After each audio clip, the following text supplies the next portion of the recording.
예, 기도하겠습니다. 살아계신 하나님, 은혜 찬양대에 찬양을 받아주셔서 감사합니다. 다윗의 기도라는 이 고백처럼 우리의 기도와 찬송이 자원함으로 감사함으로 기쁨으로 드리오니 주여 기쁘게 받아 주옵소서. 우리 온 성도가 이 자리에 모여 찬양하며 기도할 때에 하나님 동일하게 받아주시고 하나님께서 받아주실 때에 놀라운 은총과 은혜 베풀어 주실 줄 믿습니다. 오늘도 크신 은혜 베풀어 주옵소서. 감사드리며 우리의 구원자 되신 예수님의 이름으로 기도드립니다. 아멘. 네, 할렐루야. 네, 할렐루야. 네, 오늘도 복음의 말씀으로 힘을 얻으시는 우리 사랑하는 우리 꿈의 숲교회 온 성도님들이 되시기를 바랍니다. 여러분들 요즘 참 먹고 살기 힘드시죠? 근데 누군가는 이렇게 웃으셨지만 진짜 힘든 분들이 계셔요. 네. 저도 이렇게 한 분, 두 분 이렇게 성도님들 오실 때마다 진짜 사업장이 너무 안 돼서 힘들어서 어려워하시는 분들이 계시는구나 라는 얘기를 듣습니다. 그때마다 참 부담감이 되고 또 기도를 해드리게 됩니다. 우리 성도님들 한 분 한 분이 잘 좀 이렇게 회복이 되고 사셔야 되는데 워낙 경제적인 상황이 힘들고 마이너스 성장대라고 하니까요, 빛이 보이질 않는 거예요. 그냥 빛만 보이는 거예요. 이 어려운 환경 속에서 우리가 무엇을 바라볼 수 있을까라는 그런 깊은 질문을 매일같이 하면서 살게 됩니다. 최근 한국은행 보고서에 따르면 우리 생활 물가 지수가 OECD 평균보다 훨씬 치솟았다라고 합니다. 그 말의 뜻은 우리 마트에 가서 물건 딱 집으면 왜 이렇게 비싸? 왜 이렇게 비싸? 이게 이랬어? 파한다네 이 가격이 맞아? 눈이 막 뒤집히는 거, 휘둥그레지는 거예요. 물가가 너무 오르니까요, 우리의 이 생계는 너무 팍팍해지는 겁니다. 우리의 마음문도 지갑도 닫히게 됩니다. 그런데 청년들의 현실은 더욱더 암울해 보입니다. 작년 이 3분기에 청년 고용률을 조사를 했는데요, 46.4%가 나왔다고 합니다. 그러니까 절반이나 넘는 청년들이 아직도 취업을 하지 못해서 그냥 여전히 실직 상태에 놓여져 있다는 것이죠. 여러분들, 이 청년들의 이 고용률이 높아져야 될 텐데 이것을 어떻게 해결할 수 있을까? 정부와 여러 각계각층 또 여러 회사들이 대안들을 마련하고 있더라고요. 그런데 그것이 잘 또 진행되었으면 하는데 저희들이 늘 기도할 뿐입니다. 여러분들, 이 네팔과 인도네시아에서 폭동 사태들이 막 일어났었잖아요. 뉴스를 보면 나오죠. 여러 가지 이유들이 있겠지만 그 이유 가운데 또 하나가 이런 청년들의 MZ세대들의 실업률도 포함되어 있다는 겁니다. 그러니까 그 나라에서 더 이상 살 수가 없다는 겁니다. 소망이 보이지 않는다는 겁니다. 근데 이와 비슷한 어려움의 시기가 1929년 10월 24일에도 일어났습니다. 바로 지금 잘 살고 있는 것처럼 보이는 저 미국 땅에서요. 그것을 저희들은 세계 대공황이라고 부르죠. 그래서 그 10월 24일을 검은 목요일이라고 불렀습니다. 모든 주가들이 일제히 하락을 했습니다. 그래서 그 주식이 휴지 조각이 된 거예요. 아주 비싸게 구입을 했는데 그냥 이제 헐값이 되어버린 겁니다. 그때가 바로 경제 침체의 서막이 이루었습니다. 그리고 그 영향이 미국뿐만 아니라 유럽과 아시아, 남미, 세계 각곳으로 퍼져나가기 시작을 했습니다. 유럽 가운데 특별히 그 타격을 입은 나라가 독일이었습니다. 독일의 전체 인구 중에 30%가 되었던 600만 명이나 되는 사람들이 실업자가 되어버렸어요. 이 얼마나 큰 어려움이었습니까? 그때 국민들은 지금의 정부는 아무것도 할 수가 없구나라고 생각을 해서 새로운 지도자를 찾기 시작했습니다. 그때 찾았던 지도자가 바로 아돌프 히틀러였습니다. 그가 속했던 나치당은요, 극소수의 극단적인 정치 세력을 이루었지만 사람들은 거기서라도 희망을 보고자 했다는 것입니다. 그래서 그는 이렇게 외쳤습니다. 내가 집권하면 경제를 살려내겠다. 여러분들, 이 세계의 수많은 대통령 공약 중에 하나가 이겁니다. 내가 대통령이 되면 경제를 살려내겠다. 여러분들, 그런데 이것이 실현될 수도 있고 실현되지 못할 수도 있습니다. 그런데 문제는 무엇이었습니까? 히틀러가 이 경제 위기를 해결하기 위해서 먼저 시작한 것이 아우토반이라는 고속도로를 깔기 시작했습니다. 그것을 통해서 군수 물자들을 대량 생산해서 실업자들을 줄였습니다. 하지만 실업자는 줄었지만 수많은 이들이 2차 세계대전의 전쟁의 피해자들로, 사상자들로 남게 되었다는 것이죠. 이처럼 경제적 위기 속에서 사람들은 종종 해결책을 찾고자 극단적인 선택을 하게 됩니다. 그 극단적인 선택이 때로는 카리스마가 있는, 때로는 잘못된 독재자를 선택하기도 된다는 겁니다. 이러한 불안이 오늘 말씀이 쓰여졌던 시기, 이 마가복음이 쓰여졌던 시기에도 동일하게 존재를 했는데요. 이 마가복음이 쓰여졌던 때는 AD 65년에서 70년 경이었습니다. 그때 로마 제국은요, 더욱더 힘을 얻어서 나아가는 것처럼 보이지만 사실 정치적인 불안도 똑같이 존재했습니다. 그로 인해서 그런 여러 가지 문제들을 해소하고자 여러 가지 문제들을 떠넘기기 시작해요. 그것을 유대인들에게, 그리고 그때 살고 있던 기독교인들에게 그 책임을 묻기 시작했습니다. 그로 인해서 또한 로마는 더 세금을 걷기 시작했고 억압했습니다. 그때 그 종교적 박해를 입었던 자들, 경제적인 국핍을 입었던 자들이 끝까지 신앙을 지켰던 자들도 있지만 그 신앙을 포기했던 자들도 있다라는 것입니다. 그래서 그 마가복음을 들었던 수많은 성도님들 가운데에 이러한 질문이 샘솟기 시작했습니다. 고난과 핍박 속에서 과연 믿음을 지킬 수 있을까라는 질문이었어요. 이 질문이 당시에 이 마가복음이 쓰여졌던 당시뿐만 아니라 지금 우리들에게도 동일하게 울려 퍼진다라는 것입니다. 그런 시대적 어둠 속에서 마가는 하나님의 말씀을 받아서 첫머리를 이렇게 기록하고 있었습니다. 함께 읽어볼까요? 시작. 하나님의 아들 예수 그리스도의 복음의 시작이라.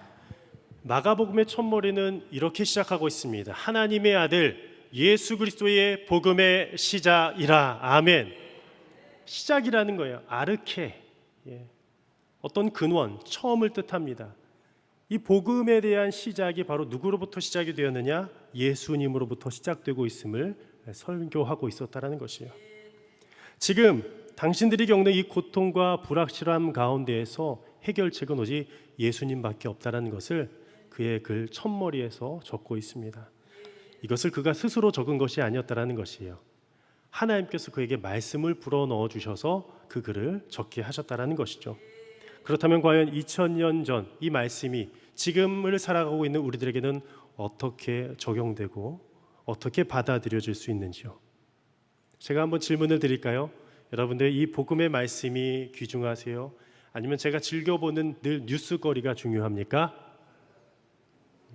어떤 분들은요, 뉴스가 더 중요하다고 생각하실 수도 있어요. 왜냐하면 성경책 이전에 먼저 뉴스를 보는 분들이. 물론 세상 돌아가는 거 알아야 돼요. 저도 봅니다. 근데 먼저 세상보다 내가 먼저 하나님 복음을 따르고 있는가라는 것 질문을 한번 던져보고 싶습니다. 아니면 내 생활에 조금 유익을 주는 생활 정보지인가? 예전에 이 벼룩시장이라는 이 신문이 있었습니다. 아시죠? 지금은 안 보이더라고요. 전 벼룩시장 해가지고 뭔 벼룩시장 했는데 작은 것들을 파는 여러 가지 그런 기업이나 이런 것들 광고하는 지면지였어요. 그런데 이 벼룩시장에 나온 이 신문을 볼 때에 우리 그때 성도님들이 많이 그것을 보더라고요. 어느 지면일까요? 바로 딱 넘기면 오늘의 운세가 딱 나옵니다. 얼마나 그 오늘의 운세를 즐겨봤는지요. 아마 여기에 계신 분들 한 번쯤은 보셨을 거예요. 그렇죠? 다 안 보신 것처럼 하지 마십시오. 주님은 다 아십니다. 그런데 이 벼룩시장보다 더 중요한 게 말씀인데 말씀을 더 찾고 있었느냐라는 것이었어요. 근데 사실은 이 벼룩시장 이것을 보았던 이유는요, 그때 저도요 거기서 아르바이트 자리를 찾고자 열심히 제가 봤던 기억이 있거든요. 저도요. 즉 이 나의 삶과 생계와 이 복음 가운데서 나는 과연 무엇을 우선시하고 있는가라는 질문입니다. 세 번째로 내 삶에 주는 어떤 잡지보다 이 복음이 더 귀중한가예요. 포브스라는 경제 잡지도 있고 여러 가지 과학 잡지, 사이언스도 있고 수많은 잡지들이 있습니다. 모르겠어요. 어떤 청년들에게는 어떤 운동 잡지일 수도 있습니다. 그런 잡지보다 복음, 하나님의 말씀이 더 귀중한가라는 질문을 드려보고 싶습니다. 먼저 오늘 이 복음이 어디서부터 시작되었을까요? 첫 번째, 복음은 예수 그리스도 안에서 시작되었습니다. 이 복음이란 말은요, 헬라어로 유앙겔리온이라고 합니다. 많이 들어보셨죠? 근데 이 유앙겔리온은 유앙겔로스라는 이 단어에서 왔습니다. 근데 이 유앙겔로스라는 말은요, 이 복음을, 이 유앙겔리온을 전하는 자라는 뜻이요. 승리의 소식, 특별히 승리했습니다, 트라이프, 이런 승리의 개선가를 울리는 그 소식을 바로 유앙겔로스가 전했습니다. 오늘 복음서를 보면요, 여러 복음서 가운데 이 복음을 전달했던 전달자가 나오는데요, 그 대표적인 인물이 세례 요한이었습니다. 예수님이 오신다라는 것을 이미 그는 앞서 전했고 그 예수님의 복음의 길을 닦아갔던 자였습니다. 그런데 말씀을 더 깊이 살펴보면 이 세례 요한보다도 복음의 전달자, 그 핵심의 사람으로 나오시는 분이 계세요. 그분이 바로 이 복음의 본질이신 예수 그리스도라는 사실이에요. 그런데 이 복음의 전달자이신 예수님은요, 무엇을 전하셨느냐? 좋은 것을 전하셨어요. 아까도 말씀드린 것처럼 승리의 소식, 감사의 소식, 기쁨의 소식입니다. 제가 이렇게 차분하게 전하고 있는데요, 여러분들 이 복음이 들릴 때 여러분들 마음이 기쁘세요? 아니면 또 복음이네, 너무 잘 알아, 이러세요? 복음은요, 우리에게 감사와 기쁨을 줍니다. 생명력을 줍니다.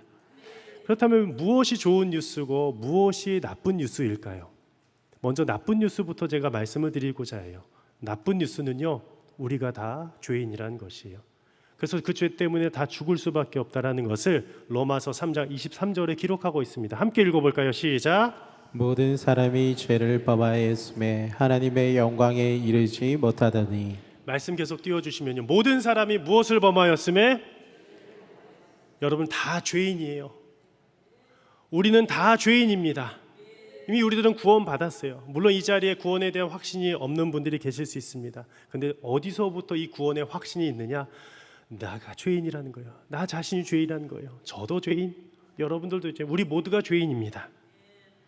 그런데 그 죄의 결과는 무엇입니까? 사망이라는 것이에요. 로마서 5장 12절에도 이렇게 나옵니다. 함께 읽어보겠습니다. 시작. 그러므로 한 사람으로 말미암아 죄가 세상에 들어오고 죄로 말미암아 사망이 들어왔나니 이와 같이 모든 사람이 죄를 지었으므로 사망이 모든 사람에게 이르렀느니라. 이와 같이 모든 사람이 무엇을 지었으므로? 죄를 지었으므로 사망이 모든 사람에게 이를 수밖에 없다라는 겁니다. 이것은 무엇을 뜻하냐? 우리가 그냥 육신이 다해서 죽는다는 걸 의미하는 게 아니라 영이 영원토록 죽을 수밖에 없다는 것을 성경은 말하고 있는 것이에요. 따라서 우리들은요, 복음이란 것을 들을 때에 내 영이 살아있느냐, 내 영이 반응하지 못해서 죽어있느냐를 구분을 해야 됩니다. 그렇다면 좋은 소식은 무엇입니까? 이 영이 살아날 수 있는 방법이 있다는 것이에요. 이게 복음의 핵심인데 바로 죄와 죽음을 해결해 주신 예수님을 만난 사건이라는 것이에요. 바로 좋은 소식은 바로 예수 그리스도를 통한 구원의 소식인 줄을 믿습니다. 로마서 5장 8절 말씀 가운데 이렇게 기록되어 있어요. 우리가 아직 죄인 되었을 때에 그리스도께서 우리를 위하여 죽으심으로 우리를 향한 하나님께서 우리에 대한 자기의 사랑을 어떻게 하셨느니라? 어떻게 하셨느니라? 확증해 주신 거예요. 우리가 서로 간에 대화를 할 때에 내가 너 사랑해 라고 이렇게 얘기하잖아요. 근데 이것을 말하는 것과 말하지 않는 것은 천지 차이입니다. 물론 성숙한 신앙은요, 이 고백 안 해도 알아요. 끝까지 압니다. 근데 사람은요, 언젠가는 이 고백을 듣길 원합니다. 언제요? 마음이 불안할 때, 힘이 들 때, 이 상대방이 나를 사랑하는 것을 알기를 원해요. 그래서 성도님들과도 목사님이 나를 축복할까 사랑할까 이렇게 걱정하시는 분들 계시잖아요. 그럼 오셔서요, 먼저 인사하십시오. 저도 축복합니다 이렇게 인사하겠습니다. 뿐만 아니라 목회자들 뿐만 아니라 성도 간에도요, 저 권사님 장로님이 나를 그동안 우호적으로 해준 것 같은데 요즘에 좀 뜸한 것 같아, 좀 사랑이 덜한 것 같아요. 그럼 어떻게 하면 돼요? 피하면 안 돼요. 서로 말하면 되는 거예요. 여러분들, 이 마찬가지로 하나님의 사랑이 확정되어지기 위해서는요, 그 복음의 말씀을 들어야 되는데 그 말씀을 어디서 듣겠습니까? 바로 이 말씀의 자리, 복된 자리, 우리 강단에서 울려 퍼지는 줄을 믿습니다. 따라서 예수 그리스도의 이 복음은 인류의 삶을 온전히 변화시킬 수 있는 위대한 소식이라는 것이에요. 두 번째, 복음은 어떤 것이냐? 하나님께서 우리에게 주신 최고의 선물이 된 줄을 믿습니다. 근데 복음은요, 우리 인간이 만들어낸 게 아니에요. 아까도 마가가 이 글을 썼다고 했지만 그가 자의적으로 쓴 것이 이 복음서가 아니었습니다. 하나님의 말씀을 받은 이 마가라는 제자가 하나님의 말씀을 한 줄 두 줄 기록하기 시작했다라는 겁니다. 얼마 전에 제가 유튜브에서 한 놀라운 영상을 봤습니다. 아주 유명한 철학자의 강의였습니다. 제가 이름을 대면 아마 다 아실 겁니다. 근데 그 철학자는요, 오래전에도 요한복음 강해를 하시고 또 숱한 여러 가지 기독교 강해를 하셨어요. 근데 그 기독교 강의 중에 첫머리가 이러했습니다. 저는 성경을 믿지 않습니다. 그런데 저는 이 강의를 합니다. 왜냐고요? 성경에 나온 것들이 무엇이 잘못되고 무엇이 허구인지를 저는 밝히기 위해서입니다 라고 이야기를 하십니다. 제가 그 강의를 들으면서 깜짝 놀랐어요. 아, 안타깝다. 마음이 막 쓰리더라고요. 물론 그가 그렇게 생각하는 이유가 있겠죠. 아무리 기독교 가정에서 자랐을지라도 그 마음 가운데 이 복음이 울려 퍼지지 않는다면 그 복음은 나의 복음이 아니라 그냥 다른 이의 복음이 되기 때문이에요. 그 복음이 떨어져 있는 그 상황 가운데서 자신은 열심히 연구하고 공부하기 시작했습니다. 딱 그 자기 장치 가운데에 하나님은 없어, There is no God 이라는 그 명제를 적어놓고 여러 가지 연구를 해나가기 시작하면 끝내 하나님은 발견할 수가 없다는 거예요. 물론 하나님께서 언젠가 그를 변화시켜 주셔서 만나주게 하실지도 모르겠습니다. 그 패널들, 그 영상 가운데 있는 패널들이 놀랐어요. 진짜 복음서가 마가가 쓰지 않았다고요? 하나님께서 주신 말씀이 아니라고요? 여러분들, 하나님께서 주신 그 말씀을 받았던 그 패널들이 아마 있었던 것 같아요. 교회에서 자라났던 패널들이 있었던 것 같아요. 그러면서 막 질문을 하더라고요. 그때 제가 이 말씀이 생각이 났어요. 이 복음은 그냥 내가 믿어야지 해서 받는 것이 아니구나. 에베소서 2장 8절 9절에 이런 말씀이 있습니다. 함께 읽어볼까요? 시작. 너희는 그 은혜에 의하여 믿음으로 말미암아 구원을 받았으니 이것은 너희에게서 난 것이 아니요 하나님의 선물이라. 행위에서 난 것이 아니니 이는 누구든지 자랑하지 못하게 함이라. 오늘 말씀에도 나왔습니다. 무엇 때문에 우리가 구원을 받아들일 수 있어요? 너희는 그 은혜에 인하여 믿음으로 말미암아 구원을 받게 된다고 성경은 분명히 기록하고 있어요. 여러분들, 우리가 지금 이 자리에 앉아 있는 것, 말씀을 듣는 것, 어떤 나의 공의 때문에 내가 옆에 좋은 사람을 둬서 내 부모님이 예수님을 믿어서 그래서 온 것이 아니에요. 물론 그럴 수도 있겠지만 진짜 이유는 하나님이 여러분들에게 그 초대의 은혜를 주셨기 때문에 이 자리에 앉아 계신 줄을 믿습니다. 이 믿음을 평생 살아가시면서 잊지 마시기를 바랍니다. 제가 한 TV 프로그램을 봤는데요. 남미로 한 연예인이 오지에 방문하는 프로그램이었습니다. 근데 현지 아이들을 만나서 열심히 이렇게 함께 그 현지의 생활들을 체험하는 그런 장면들이 나오게 돼요. 근데 이 연예인이 마음이 참 감동을 받아서 시내로 가서 이 아이들에게 좀 여러 가지 것들을 선물을 주고 싶은 거예요. 학용품, 여러 가지 또 책가방 등등을 선물을 해주고 싶은 겁니다. 그래서 이 비싼 것들을 사서 준 거예요. 왜냐하면 그 시골에 있는 아이들에게는 이것은 참 값비싼 선물이기 때문이죠. 근데 이 아이들이 처음에는요 거절하는 거예요. 받지를 못하는 거예요. 너무 부담스럽기 때문에. 얼마 만나지 않은 이 아이가 이것을 받을 수 있겠습니까? 계속 아빠의 눈치만 보는 거예요. 이거 받아도 되냐 말아야 되냐. 그런데 그 연예인이요 그냥 주는 거야. 이거 너 거야. 그거 너 거야. 그냥 내가 주는 거야. 왜 그러겠습니까? 돈을 주고 주는 게 아니라는 거예요. 선물은요. 그냥 공짜로 주기 때문인 거예요. 제가 한 자매를 알고 있습니다. 이 자매 참 순수하고 깨끗한 자매인데 여러 교회에서 상처를 받은 자매였어요. 근데 이 자매, 저희 집사람하고도 한번 이렇게 만난 적이 있었는데요. 이 자매가 때가 되면은 여러 가지 비즈 공예나 손수 만든 작은 선물들을 이렇게 주게 됩니다. 그래서 한번 이렇게 주중에 올 때도 있고요. 지난번에 새벽에도 왔대요. 그래서 깜짝 놀랐어요. 근데 만나진 못했는데, 그래서 이제 사무실에 두고 그 선물을 받았는데, 야, 이게 만들었을 때 그 시간과 이 정성이 얼마나 귀했을까라는 생각을 하는데, 어느 순간에는 그런 생각이 들었어요.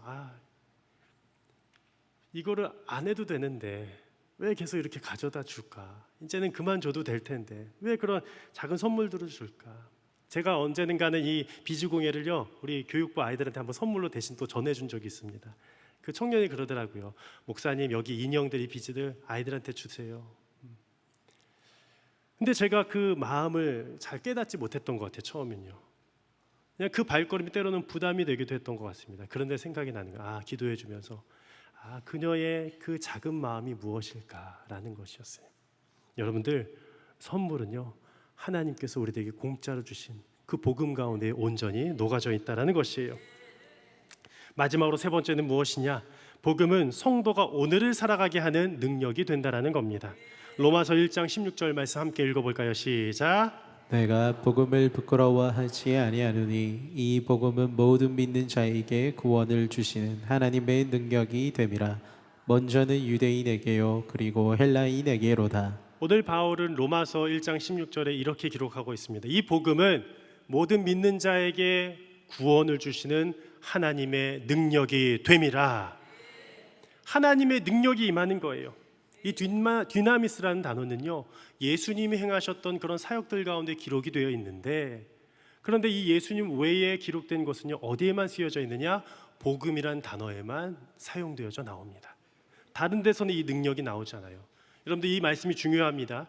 예수님께서 행하신 말씀 선포와 치유 사역과 귀신을 내쫓으신 사역 가운데에 이 dynamis라는 이 능력이 나오는데, 이 단어가 신약 성경 가운데에 복음과 연결된 곳에만 능력이 있다는 것이에요. 그렇다면 이 말의 뜻은 무엇입니까? 복음에 연결되지 않으면 우리는 그 능력을 경험할 수가 없다는 거예요. 많이들이 오해를 합니다. 이 복음에는 하나님의 능력이 조금만 담겨 있다고 생각을 합니다. 여러분들 이것이 맞을까요? 아니에요. 여러분들 복음은 하나님의 모든 능력이 담겨 있는 줄을 믿습니다. 오직 복음이라는 책을 쓰신 J.D. 그리어 목사님께서 이런 말씀을 해주셨어요. 복음이 그 무엇보다 중요하지 않으면 그것은 더 이상 복음이 아닙니다라는 거예요. 우리 함께 한번 이 고백은요, 너무 귀중하기 때문에 함께 고백해 봤으면 좋겠는데요, 함께 나의 고백으로 한번 고백해 보겠습니다. 함께 고백할까요? 시작. 복음이 그 무엇보다 중요하지 않으면 그것은 더 이상 복음이 아닙니다. 제가 아까 서두 부분에 질문을 드렸던 것처럼 복음보다 더 중요한 어떤 것을 잡고 있다면 우리가 듣고 있는 이 복음은 더 이상 복음이 아니라는 거예요. 그 능력을 경험할 수 없다는 겁니다. 우리가 살아가면서 더 성령 충만하고 예수님 더 잘 믿고 싶어하고 복음으로 충만하기를 원하는데 왜 그러하지 못할까요? 복음보다 다른 것을 더 앞세우기 때문이라는 거예요. 그래서 이 목사님은 이어서 이렇게 책에서 기록하고 있었습니다. 복음이 교회 안에서 다른 무엇보다 중요시 되면 교회는 부흥합니다. 아멘. 여러분들 이것이 비록 숫자적인 부흥만을 의미할까요? 어떤 재정적인 부흥만을 의미할까요? 아니요. 복음으로 무장된 사람들이 나오게 된다는 것이요.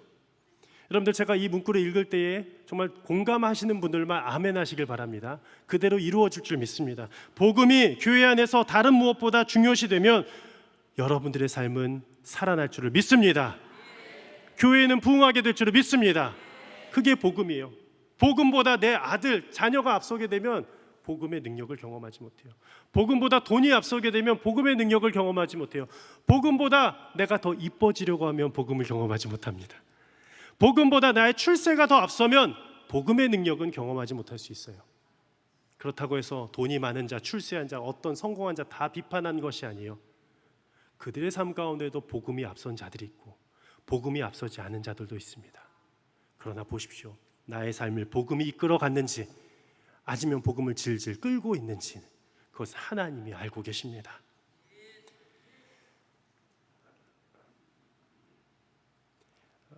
제가 지난주에 너무 기쁜 이 운동회를 마치고 나서 바른신학 균형 목회 세미나라는 세미나에 참석을 했습니다. 전국에 있는 100여 명이 넘는 목회자들이 함께 모여서 귀한 말씀을 듣고요. 또 주제가 이번에는 거듭나는 교회, 또 도약하는 교회라는 주제로 함께 강의를 듣고 기도하는 시간을 가졌습니다. 그런데 제가 강의를 들으면서 너무 충격을 받았어요. 제가 참 존경하는 우리 교수님들이 계신데 특별히 고려대학 교수님이세요. 한국 리더십 학교의 또 대표이시고 온누리교회 장로님이십니다. 이장로 교수님이라는 분께서 첫 개회 강연을 해주셨는데 한국 교회 가운데 70%가 쇠퇴를 하고 있다라고 얘기를 해주시면서 너무 울먹이셨습니다. 한국 교회 가운데의 70%가 지금 쇠퇴길이에요. 죽어가고 있는 거예요. 너무 안타까워하셨어요. 그리고 한 10%, 15% 정도가 겨우겨우 살아가고 있고요. 그리고 한 15% 정도가 또 성장기를 맞고 있는 그래도 건강한 교회가 15% 안에 있다라고 합니다. 그런데 제가 그 이야기를 들으면서 과연 우리 꿈의 숲교회는 어디에 속하고 있을까라는 질문을 다시 한번 해보았습니다. 여러분들 우리 꿈의 숲교회는 어디에 속하고 있습니까? 70%의 쇠퇴기일까요? 아니면 이 15%의 안정기일까요? 아니면 15%의 또 성숙기, 성장기에 있을까요? 어디에 있다고 생각하세요? 그냥 속으로 생각하시길 바랍니다. 아마 각자마다 또 생각하는 바가 다를 텐데요. 저는 그래도 성장기, 성숙기에 있다고 저는 한번 이렇게 생각을 해보았어요. 그런데 마지막에 이 교수님께서 강의를 멈추시고 눈물을 흘리시는데 저도 같이 눈물을 흘릴 수밖에 없었습니다.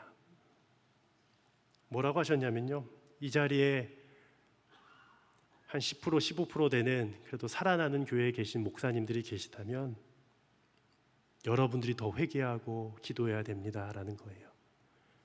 왜냐하면 70%의 교회를 살리기 위해서는 건강한 교회가 더 건강해져야 되기 때문이라고 말씀해 주시는데 눈물을 흘리시더라고요. 그러면서 그 여주에 있는 그 마인빌리지 비전센터에 오시면서 온누리교회 장로님이 은퇴하셨어요. 교수님이세요. 근데 그 차 안에서 눈물로 계속 기도하시면서 오셨더라고요. 한 분 또 숭실대의 구약학 교수님이 오셨습니다. 말씀을 전해 주시는데요, 그 말씀 전하실 때 너무 은혜가 됐어요. 도전이 되었는데 그때 교수님께서 새벽 2시에부터 일어나셨더라고요. 와, 교수님들이 그렇게 일찍 일어나실지 몰랐어요. 대단하시더라고요. 그런데 기도하시는 교수님이셨습니다. 이 교수님께서 개척교회를 하나를 하셨는데요, 가난한 성도들을 모아서 개척교회를 하기 시작했습니다. 교회를 떠난 성도들. 아마 이 자리에도 그동안 교회를 안 다니다가 오랜만에 오셔서 정착하시는 분들이 계실지도 몰라요. 그 소명을 주셔서 개척교회를 하셨는데 한 목회자를 세워다가 그 개척교회를 맡겼는데 그 목사님이 너무 힘드신 거예요. 사정이 생기셔서 그만두시고 그 교회에 설교를 할 수밖에 없는 상황에 이르렀습니다. 그런데 그 교수님께서 새벽을 이 줌으로 하시게 되는 거예요. 줌으로, 영상으로 예배를 드리는데 2시부터 일어나서 무릎 꿇고 기도하시더래요. 교수님들도 이렇게 기도하시는구나. 우리 한국교회의 미래는 아직 밝구나. 여러분들, 기도하는 자들이 있습니다. 아직도 복음으로 뜨거운 자들이 있습니다. 저는 그 고백을 듣는데 제가 얼마나 눈물을, 제가 2부 때요 아까 펑펑 울었어요. 지금도 또 울면은 안 될 것 같더라고요. 근데 마음 가운데 그 감동을 주시는 거예요. 아마 이 자리 가운데 지금 기도하시면서 복음의 도전을 받는 분들이 계실지도 모르겠습니다. 눈물을 주실지도 모르겠습니다. 여러분들, 한국 교회에 그 중요한 기로에 서 있을 때에 우리들은 무엇에 온전히 집중해야 되겠습니까? 오직 복음에 집중할 때에 이 교회가, 우리 사랑하는 꿈의 숲 교회가 다시금 하나님께서 원하신 그 복음의 길로 걸어가게 될 줄을 믿습니다. 여러분들, 존 메가더 목사님께서 돌아가시 전에 여러 책들을 집필하셨는데요, 예수 없는 복음이라는 책을 쓰셨어요. 그 책에 이렇게 기록하고 있습니다. 그동안 교회 역사 가운데에 이 복음이 상쇄되었습니다. 그리고 이렇게 기록하셨어요. 교회는 복음을 순치하기 시작했다는, 순화하기 시작했다는 겁니다. 진짜 엑기스의 복음인데 거기다 많이 여러 가지 것들을 타기 시작했다는 거예요. 그래서 어떻게 돼요? 교회가 죽어가기 시작했습니다 라고 메가더 목사님께서 말씀하셨어요. 여러분들, 복음은 원의 그대로 전해야 됩니다. 복음대로 사시기를 바랍니다. 복음보다 더 중요한 게 있습니까? 아니요. 복음을 여러분들 만나시기를 원하십니까? 오늘 복음학교로 초대합니다. 그러한 은혜가 오늘 이 시간 풍성히 임하게 될 줄을 믿습니다.